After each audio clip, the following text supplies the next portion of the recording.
Hi hello மக்களே, welcome back to Paru's life journey. இன்றைக்கி என்ன எங்கள் வீட்டில் டின்னர்னா தோசை தாங்க.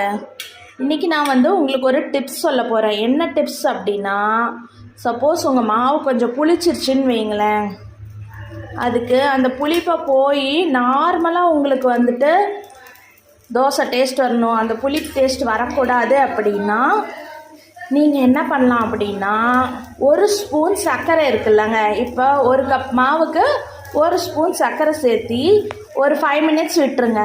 அதுக்கப்புறம் ஊற்றி பாருங்கள். அந்த புளிச்ச டேஸ்ட் வராமல் நல்லா இன்னுமே கொஞ்சம் ருசி அதிகமாகி புளிச்ச டேஸ்ட்டு போய் நல்லாயிருக்கும். மறக்காமல் ட்ரை பண்ணி பாருங்கள். எங்கள் வீட்டில் பார்த்திங்கன்னா இன்றைக்கி தோசைக்கு சைட் டிஷ்ஷாக நிலக்கடலை சட்னியும் பாட்டி அரைச்சி வச்சு கொண்டு வந்த தக்காளி சட்னி தாங்க. மறக்காமல் உங்கள் வீட்டிலும் என்ன டின்னர்னு கமெண்ட் பண்ணுங்கள். நம்ம சேனலை மறக்காமல் லைக் பண்ணுங்கள், ஷேர் பண்ணுங்கள், சப்ஸ்கிரைப் பண்ணுங்கள். பை மக்களே, அடுத்த வீடியோவில் பார்க்கலாம்.